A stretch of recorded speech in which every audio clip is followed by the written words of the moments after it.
Peer সহ ৫ দাবিতে নতুন কর্মসূচি জামায়াত সহ ৮ দলের। আন্দোলনকে পরিকল্পিত রাজনৈতিক প্রতারণা আখ্যা এনসিপি নেতা নাহিদের।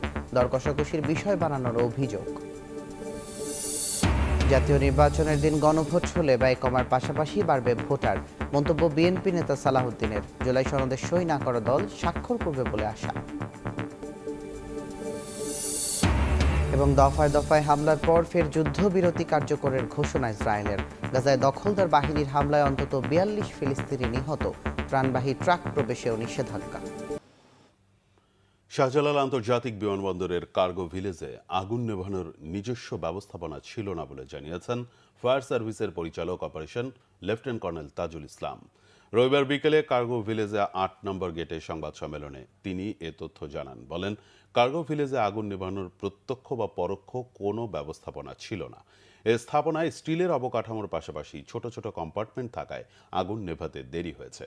কলমের ভেতরে ফাটল ধরেছে, স্থাপনা অপেক্ষাকৃত ঝুঁকিপূর্ণ জানিয়ে তাজুল ইসলাম আরও বলেন, কেমিক্যাল পুড়ে অন্য একটি এজেন্ট তৈরি হয়েছে, তবে পরিবেশের কিছুটা ক্ষতি হলেও সেটি বেশি উদ্বেগের বিষয় নয়। জানান, প্রায় ২৭ ঘন্টা পর আগুন সম্পূর্ণ নেভানো হয়েছে। অতিরিক্ত সতর্কতা হিসেবে ৪টি ইউনিট রাখা হয়েছে। জুলাই সনদের আইনি ভিত্তি, গণভোট ও পিয়ার পদ্ধতি সহ ৫ দাবিতে বিক্ষোভ নতুন কর্মসূচি দিয়েছে জামায়াত সহ ৮টি দল। ২৭ অক্টোবরের মধ্যে দাবি না মানলে বৃহত্তর আন্দোলনের হুঁশিয়ারি দিয়েছেন নেতারা। শুক্রবার জুলাই সনদে সই করেছে বিএনপি, জামায়াত সহ বেশিরভাগ রাজনৈতিক দল। সনদে সই করলেও বাস্তবায়ন সহ বেশ কিছু দাবিতে আন্দোলন চালিয়ে যাওয়ার ঘোষণা দেয় জামায়াতে ইসলামী সহ ৮টি দল।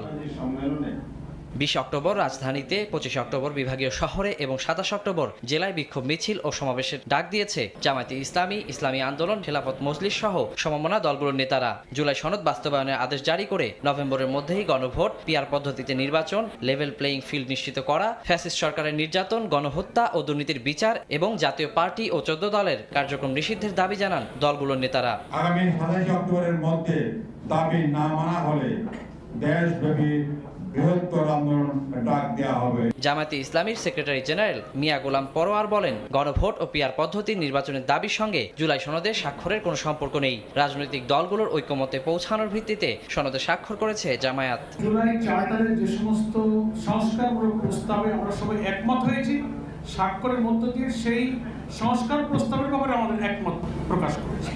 নতুন ঘোষিত আন্দোলন নির্বাচনকে বাধাগ্রস্ত করবে না জানিয়ে ফেব্রুয়ারিতেই নির্বাচন চান বলেও মন্তব্য করেন জামায়াতের সেক্রেটারি জেনারেল।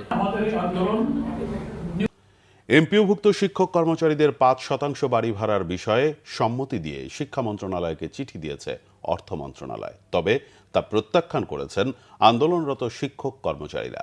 আজ আমরণ অনশন কর্মসূচি শুরুর ঘোষণা দিয়েছেন তারা। এদিকে সরকারের সামর্থ্য বিবেচনা করে বাড়ি ভাড়া ৫% মেনে নিয়ে শিক্ষকদের ক্লাসে ফেরার আহ্বান জানিয়েছেন শিক্ষা উপদেষ্টা ডক্টর সিআর আবরার।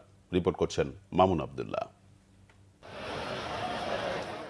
আমরণ অনশনে থাকা বেসরকারি শিক্ষা প্রতিষ্ঠানের এমপিওভুক্ত শিক্ষকদের বাড়ি ভাড়া ভাতা ৫% হারে দিতে সম্মতি দিয়ে রবিবার অর্থ মন্ত্রণালয় আদেশ জারি করে।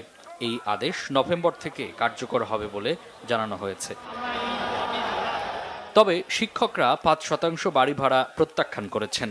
বাড়ি ভাড়া ২০% হারে দেওয়ার দাবিতে অনড় রয়েছেন তারা। দাবি আদায়ে কেন্দ্রীয় শহীদ মিনারে ৮ম দিনের মতো আন্দোলন করেন এমপিওভুক্ত বেসরকারি শিক্ষা প্রতিষ্ঠানের শিক্ষক কর্মচারীরা।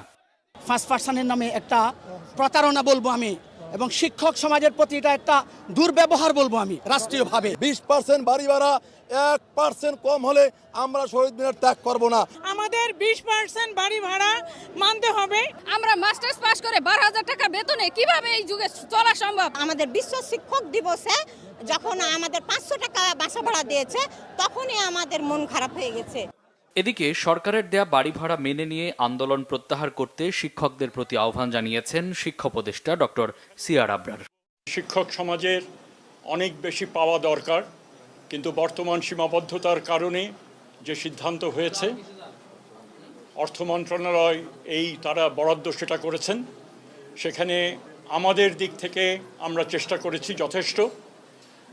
আমি মনে করি এখন আন্দোলনরত শিক্ষক যারা রয়েছেন তারা এখন শ্রেণীকক্ষে ফিরে যাবেন। অন্যদিকে দাবি আদায়ে বিকেলে ভুকা মিছিল করেছেন শিক্ষকরা। এ সময় হাইকোর্ট মাজার এলাকা প্রদক্ষিণ করেন তারা। এই 20% বাড়ি ভাড়া, 1500 টাকা মেডিকেল ভাতা, 75% উৎসব ভাতার প্রজ্ঞাপন যতক্ষণ না হাজির হবে, যতক্ষণ না জারি করা হবে, এমপিওভুক্ত শিক্ষকদের এই শহীদ মিনারের আন্দোলন চলছে। মিছিল শেষে শহীদ মিনারে আবারও অবস্থান নেন শিক্ষকরা। সন্ধ্যায় শিক্ষকদের দাবির সাথে একাত্মতা ঘোষণা করতে শহীদ মিনারে আসেন ডাকসুর ভিপি সাদিক কায়েম। 40% দেওয়া এটা হচ্ছে আপনাদের রাষ্ট্রের দায়িত্ব। সেখানে কেন আমার একজন শিক্ষককে 20%-এর জন্য দিনের পর দিন এই শহীদ মিনারে রোদে পড়তে হবে এবং বৃষ্টিতে ভিজতে হবে? হাজার হাজার কোটি টাকা আপনারা লোপাট করছেন, সেটা উদ্ধার করে আপনারা আমাদের শিক্ষকদের উপর জুলুম করবেন না, সেই জুলুম আপনারা বরদাস্ত করবেন না, আগুন নিয়ে খেলবেন না। এ সময় নতুন কর্মসূচিও ঘোষণা করেন শিক্ষক নেতারা। জাতীয় শহীদ মিনারে বাংলাদেশের লক্ষ লক্ষ শিক্ষকের ইনশাআল্লাহ আগামীকালকে সমাবেশ অনুষ্ঠিত হবে। শাপলা প্রতীক নিয়ে আবারও ইসির কাছে অনড় অবস্থান জানালেন এনসিপির নেতারা। বৈঠকের পর ইসির বিরুদ্ধে স্বেচ্ছাচারী আচরণের অভিযোগ তুলেছেন তারা। বলেন, নির্বাচন কমিশনকে গণিমতের মাল হিসেবে ভাগাভাগি করে নিয়েছে বিভিন্ন পক্ষ। ইসির যোগ্যতা নিয়ে প্রশ্ন তুলে ফেব্রুয়ারিতে সুষ্ঠু নির্বাচন অনুষ্ঠিত হওয়া নিয়েও শঙ্কা প্রকাশ করেন এনসিপি নেতারা। 19 অক্টোবরের মধ্যে এনসিপিকে শাপলার বিকল্প প্রতীক হিসেবে ইসির তালিকায় থাকা অন্য প্রতীক নিতে চিঠি দেয় নির্বাচন কমিশন। এনসিপিকে পাঠানো চিঠিতে লেখা ছিল, তা না হলে নিজ বিবেচনায় সিদ্ধান্ত নেবে ইসি। পাল্টা জবাবে শাপলার পক্ষে অনড় অবস্থানের কথা জানায় এনসিপি। ইসির বেঁধে দেওয়ার সময়ের শেষ দিন রোববার। এদিন সকাল 11টায় 4 সদস্যের প্রতিনিধি দল আসে নির্বাচন কমিশনে। বৈঠক করে কমিশন সচিবের সঙ্গে 1.5 ঘন্টার বৈঠক শেষে এনসিপির পক্ষ থেকে শাপলার ব্যাপারে অনড় অবস্থান আবারও জানান দলটির নেতারা। এ সময় ইসির বিরুদ্ধে স্বৈরাচারী আচরণের অভিযোগ করেন তারা। কোন নীতিমালার ভিত্তিতে শিডিউলে অন্তর্ভুক্ত করা হয়েছে সেটার কোনো স্পষ্ট নীতিমালা নেই। শাপলা ছাড়া কোনো বিকল্প কোনো অপশন নাই। এখন আমরা বিকল্প কেন নিব? ইলেকশন কমিশনও তারা গণিমতের মাল হিসাবে ভাগ করেছে। আর্মি এক ভাগ নিয়েছে, বিএনপি এক ভাগ নিয়েছে, জামাত এক ভাগ নিয়েছে। কিন্তু আমরা তো জনগণের একটা প্রতিষ্ঠান হিসাবে নির্বাচন কমিশনকে দেখতে চাই। এটা একটা জঙ্গলীয় কায়দায় চলছে। ফেব্রুয়ারিতে নির্বাচন কমিশন সুষ্ঠু নির্বাচন করতে পারবে কিনা তা নিয়েও সংশয় প্রকাশ করেন নেতারা। এদিন সকালে সিলেট পুলিশ লাইন্সে সাংবাদিকদের প্রশ্নের জবাবে নির্বাচন কমিশনার আনোয়ারুল ইসলাম সরকার বলেন, বিধি অনুযায়ী এনসিপিকে শাপলা প্রতীক দেয়া হচ্ছে না।